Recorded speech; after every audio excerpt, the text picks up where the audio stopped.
Okay, I got to stand up. This is not a good ride. Just sitting down. Anyway, dirt biking is like 90% of the riding I do these days. Although I do want to do some more adventure riding, but this bike could be absolutely adequate for any adventure riding I'd want to do.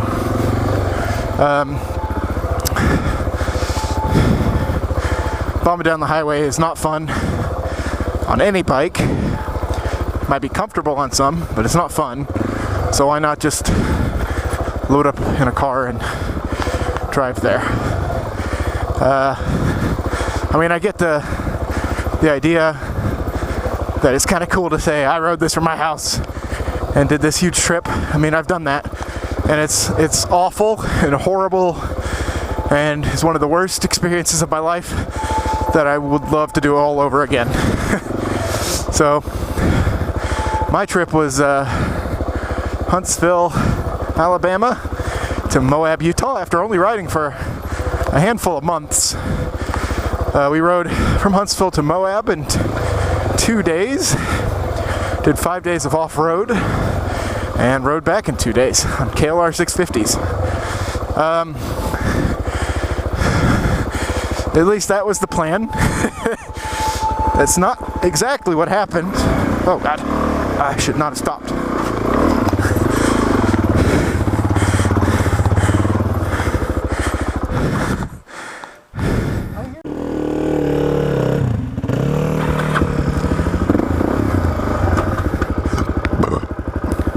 Sorry folks. Anyway, as I was saying, that was the plan.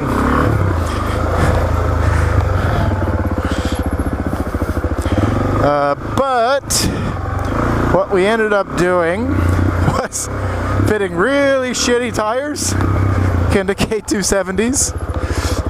To this day, my worst tire choice I've ever made. Really the only bad tire choice I've ever made up to this day. And I guess I also underinflated mine and overloaded my KLR. So around halfway through this trip, oh wait, let me back it up. So I'd only been riding for just a handful of months and never had ridden in the rain before. And we take off on this trip, and that year, I don't remember what year it was, maybe 2013, there was an unseasonably cold front that came through like at the beginning of May.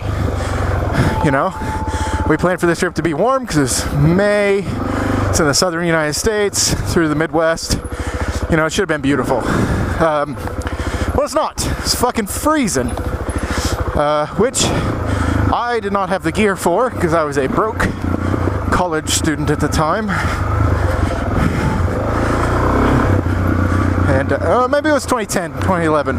Anyway, I was a broke college student at the time, so I couldn't afford good gear or good tires or a good bike for that matter. And about 60 miles into this 1,600 mile journey in the rain, I lock up my front tire and go sliding through an intersection. So when I did this, I bashed a big fucking hole in my, keep in mind, broke college student, in my homemade, like basically cardboard box panniers that I made for this bike, and I hope I have a picture of this.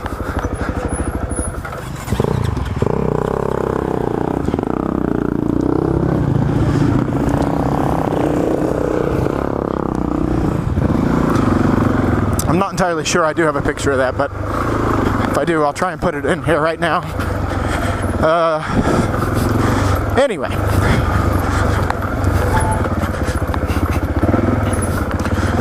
I put a big asshole in this thing, and to waterproof it, since it was raining and it's basically made of cardboard, you know, I wrapped it in garbage bags. Why not? Oh shit, I'm talking, not paying attention to what I'm doing. Okay, Garbage bags. Bags. I swear, since I moved here, I started saying bag. Bag.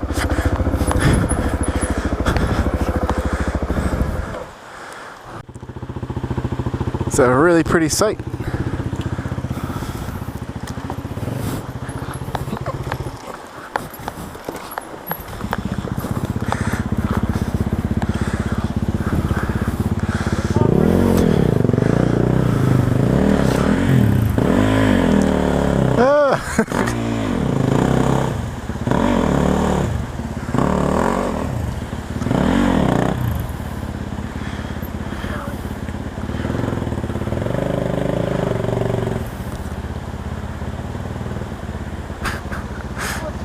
Yeah, it does.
Oh yeah, put that right in the way. Perfect.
I think putting that rock there was a bad idea.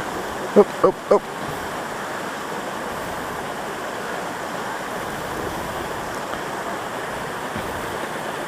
Yeah.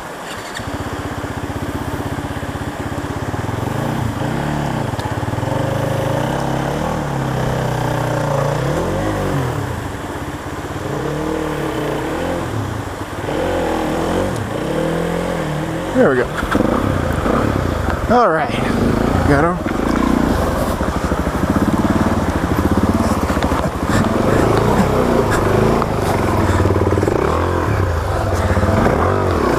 There you go. That's awesome.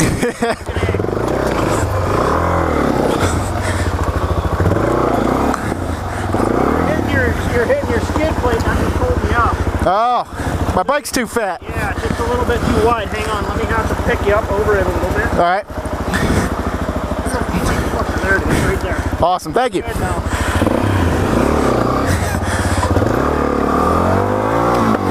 Now you're hitting your peg. See it? Yeah. You gotta come towards you a little bit. Try to pull the ash end towards you.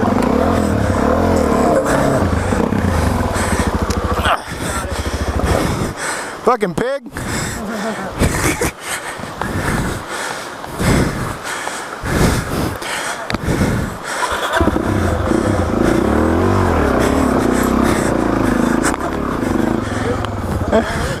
Thanks. Nailed it like last second.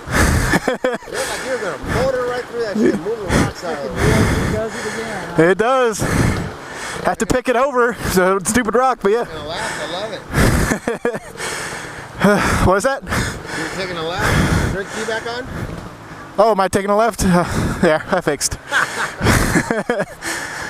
left. He's got the right tire for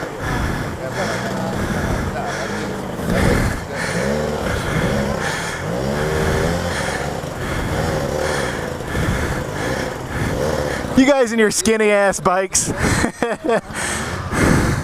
Oh, let me get out of the way.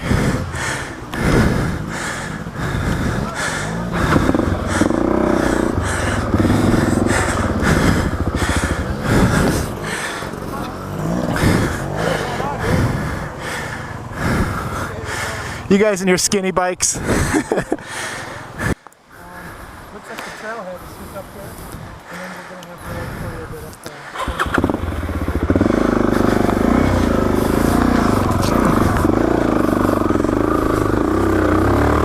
All right, after that short intermission, folks, the great suspense that was.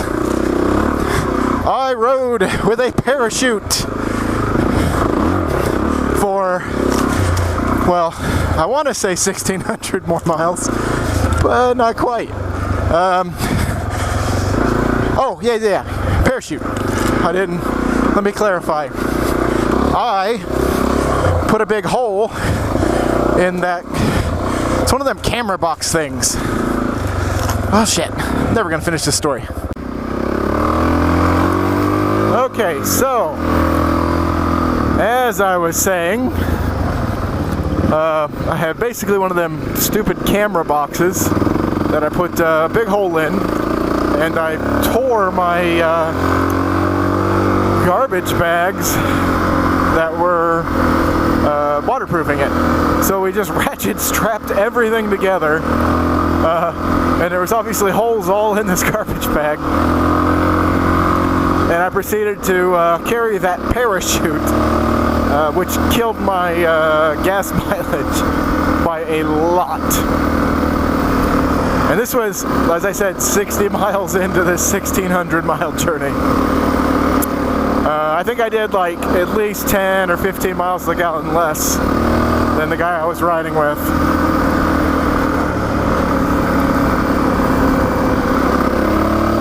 So, get to K270s. That first night we're riding, freezing our ass off because it's wet and it's rainy and I don't have the right gear for it. And, we stop in Waukene, Kansas. No. Salina, Kansas. Salina? I think it was Salina, Kansas. Stayed the night, got up the next day, noticed I could see cord on my rear tire. It had been falling apart. And I learned later that I think this had to do with a few things. One, it was a super cheap, shitty tire. Two, I think it was a little underinflated. I think it had like 25 PSI, and I should have had it at like just below maximum for the highway for how much I had it loaded down. I probably had 100 pounds worth of shit strapped to that bike because that was my first adventure. I didn't know how to travel light. Anyway, I think our first stop for gas was in Waukene, Kansas, and my tire looked dangerous. If I would have kept going, I think it would have blown. So we took all the Highway 40, I'm sorry. Before all that, we called the Harley dealer. They won't even sell me a tire because I don't have a Harley. Fuck them. Never doing business with a Harley dealer again, especially the one near Waukene, Kansas. And two, There was one guy, so like the lady at the gas station, her son-in-law, had a little motorcycle store in Waukeena, Kansas. And he did not have a tire that would fit my KLR. So this was like a 2 or 3 hour ordeal. We called U-Hauls to see what it costs to rent one of those, and Penske's, and honestly, again, broke college student, I didn't really have the money to make that happen. What we settled on was the guy I was riding with, his dad had already made it to Moab from California, because that's where he was coming from. And he was going to drop his bike off and come pick us up. As far, we were going to see how far we could get, and he's going to come pick us up. We're just going to meet, in the middle somewhere. And so I reckoned I could do about 40 miles an hour and have my tire blow and I wouldn't die. And I'm bundled up pretty good, so, like I wasn't worried about skidding down the road. I was more worried about impacts with like semi-trucks. To be continued.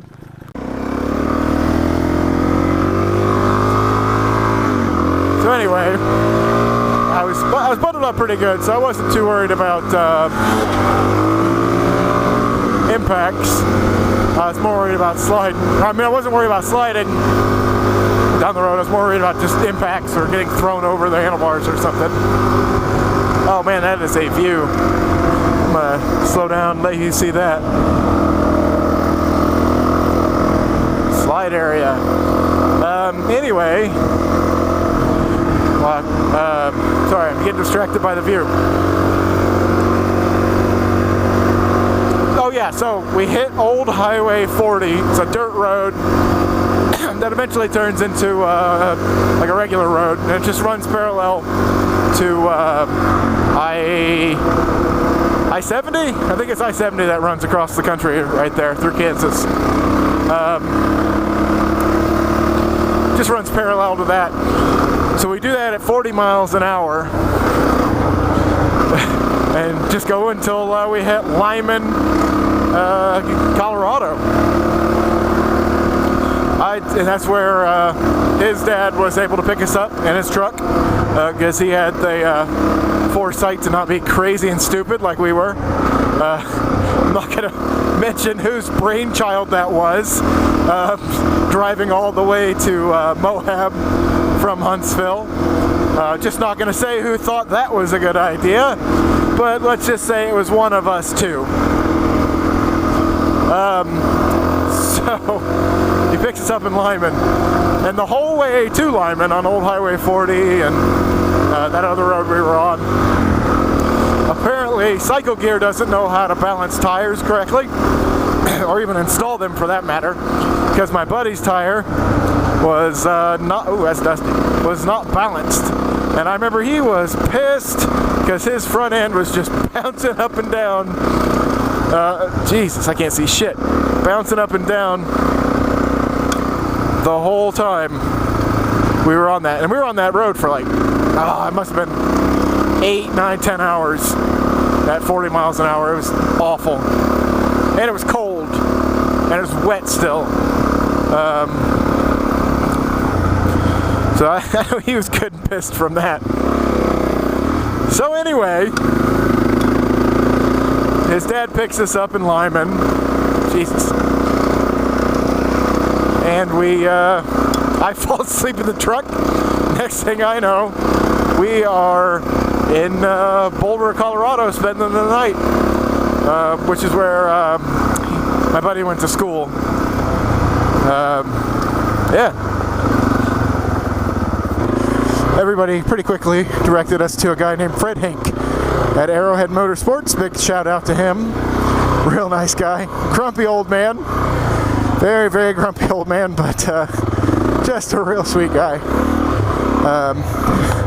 And he was nice enough to loan me a tire, just a used Kenda K270 that he had sitting about. And it worked pretty good for the, well, probably better than that Kenda that I had. Or I'm sorry, it was a Continental TKC80. And it probably worked better than that Kenda K270 I had. Anyway, he said he was getting a shipment of some tire in. I'm not sure what tire it was. He ended up selling us a Heidenau K60, which honestly is a pretty good tire. To this day, I still really like that tire. It does everything okay. It does road okay. It does hard pack okay.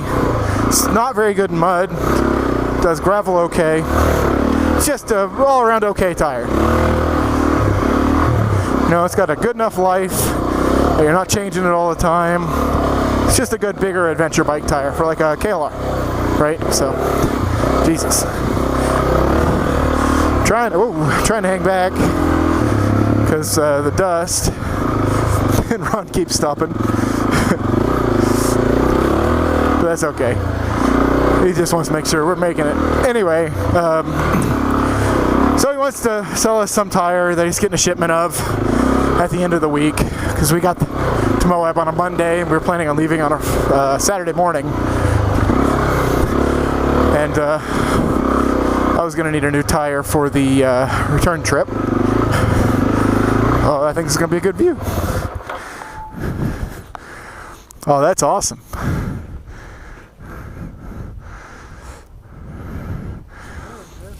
That is a spectacular view. I think he said he was getting 3 or 4 sets of them in, and we wanted 2. One for me and one for my buddy. He's going to switch 2.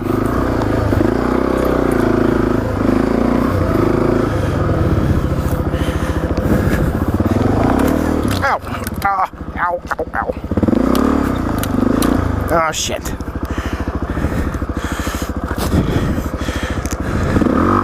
There we go. Okay. Wouldn't hurt anything. That looks okay. It's a DRZ. It'll be fine. Man, this is cool as. It's not even that scary because, I mean, if you went off, you'd be fine. It's not that steep.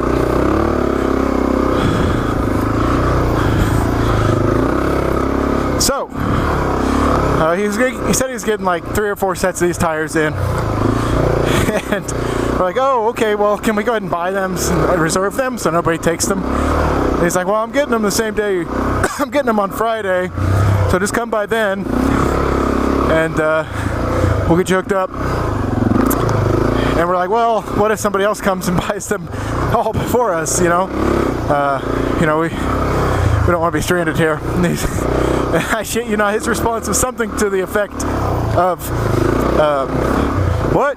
Sell all them tires? All 4 sets? In one day? I'd have to pack up shop. Work myself into an early grave. And I think if any of you know Fred Hink from Arrowhead Motorsports, again, big shout out, that you would know that sums up his personality.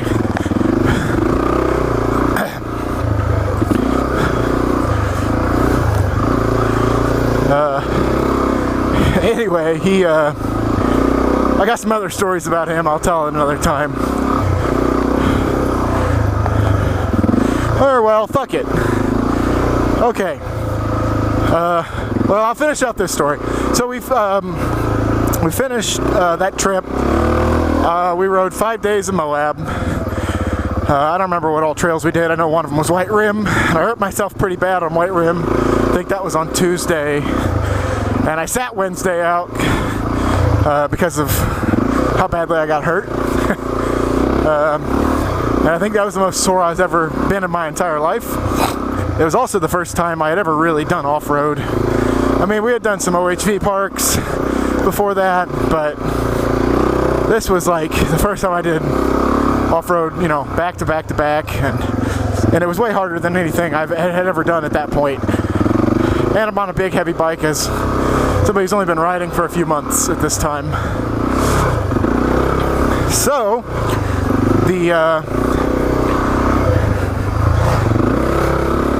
and I still see this dust trail up there. In case you're wondering, yes, I can go faster, but I'm choosing not to, specifically because how dusty it is. Frankly, I'm trying to tell my story. almost took my foot off. And it's distracting me a little bit. So I think I better just take its speeds a little lower.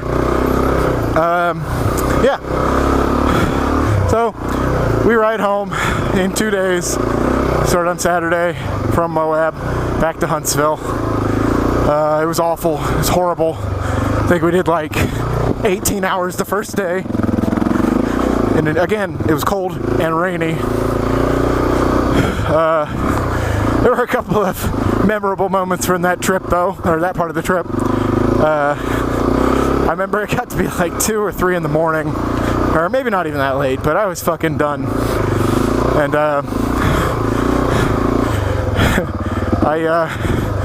we stopped for gas, and I was like, you know what, I'm taking a break, because the guy I ride with does not take breaks. Oh my god, he has this thing he calls road trip mode, where he does not eat, he does not drink, he does not stop, he does not rest, he does not enjoy the scenery. A little bit of that's rubbed off on me, but you know, over the years, but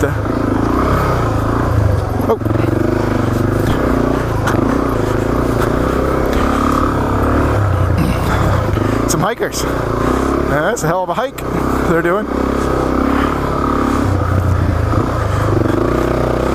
Anyway, I think it was like 1 o'clock in the morning. It was like 40 degrees outside. I didn't have the proper gear because I didn't know any better, and I didn't listen. I think he might have tried to warn me a little bit, but whatever.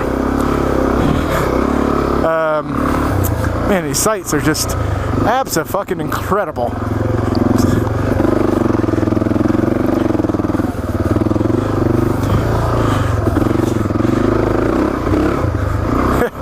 The bike is struggling a little bit.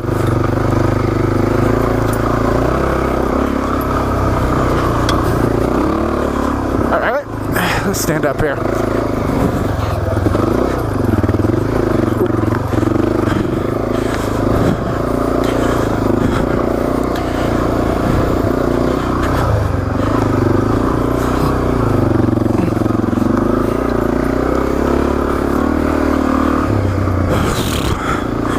So I was pissed. I think he was pissed from just. I think we were just both pissed.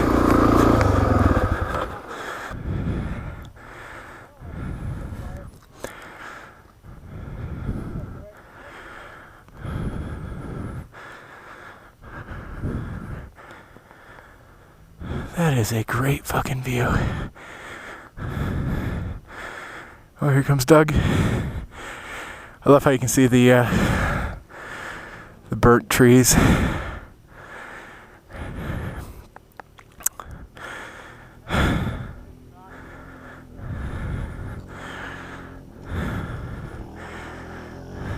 Probably from last year or the year before.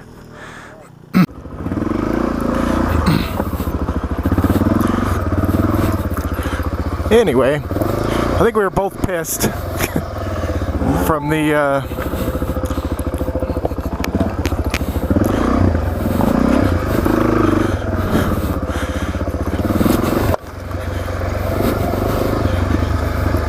from just being cold and tired. And I remember I had stopped and I was like, I'm taking a break. And I went and ate a Reese's peanut butter cup. Hadn't eaten anything all day, by the way. Let's just get that clear. We had breakfast and it's 1 o'clock in the morning. I don't skip meals now.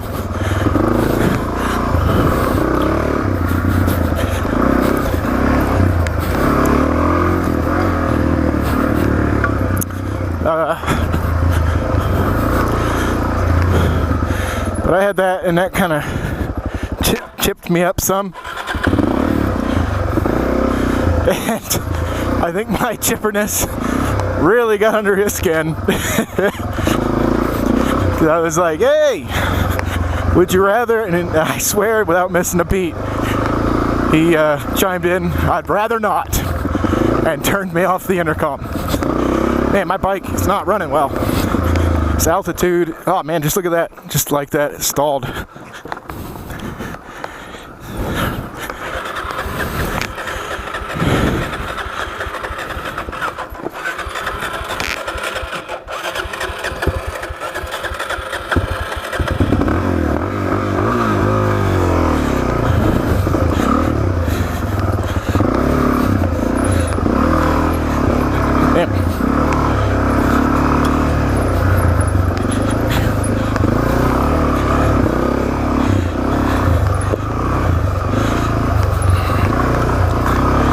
I swear, I might be getting an Electron for this thing after all.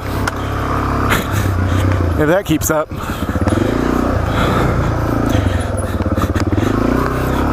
So it runs great at sea level, which is where I live. Anyway, oh, come on, you bitch.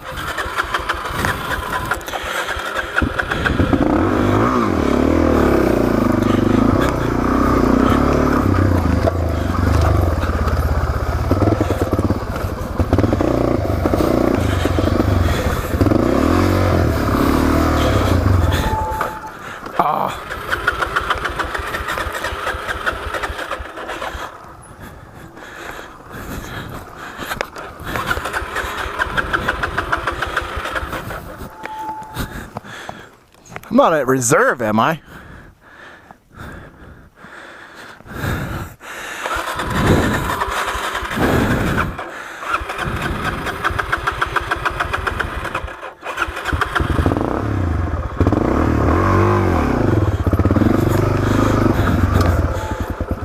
No.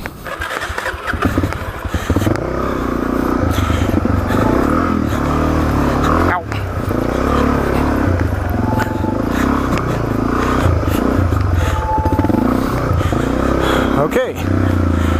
Well, goddamn carburetors. Ah, fuck. This is ruining my,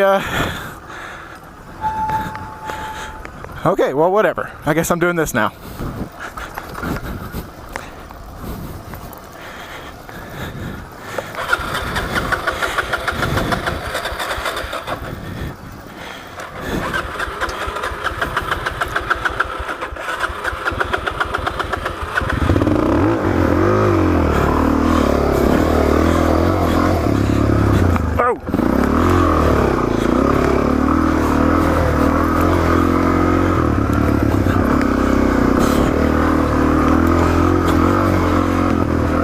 Okay, well after that little interlude, we eventually get home, and it was awful, it sucked. It was the worst experience of my life, that trip, but I want to do it again so bad. It was, I think we both have that sentiment that that was just an incredible trip. Met a couple of friends, well, one I guess, Fred, but yeah, that was awesome.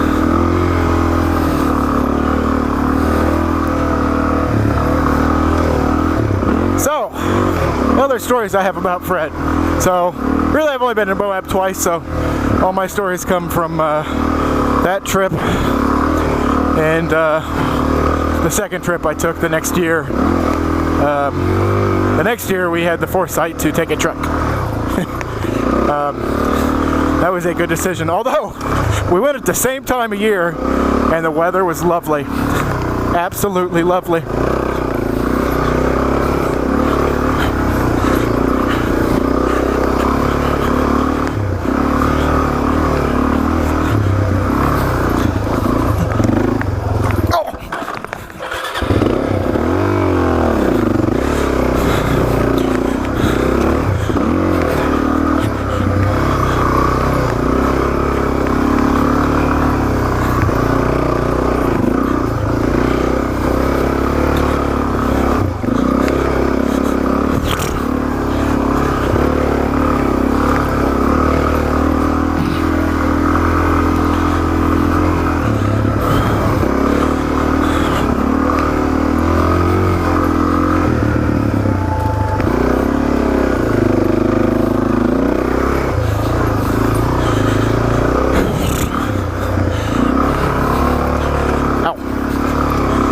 Anyway, The next year in Moab with Fred Hink, I remember he was telling us about how he got a PlayStation and he was playing PlayStation Home. And I think he somehow got roped in to this this in-game crime syndicate. And then he had to he was telling us about how he went through this ritual in the game to be in this crime syndicate. And he said it got a little too real for him, and he was afraid to sign on ever since. I don't remember what they were asking him to do, but it was absolutely ridiculous. Oh, that was great. I think it was like the Giovanni Crime Syndicate. So I hope I didn't just oust him. Yeah, that was a great trip.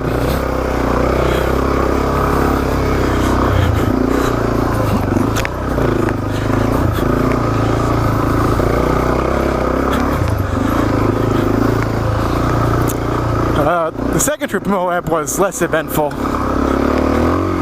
Everything went pretty smoothly. I did get hurt again on White Rim again, but I say it was uneventful. That's not true. That's a downright lie. I did get hurt again on White Rim, and I got a big ass bruise on my knee because I guess my knee guards were shitty and they kind of got pushed up when I fell. So my whole knee was black and blue.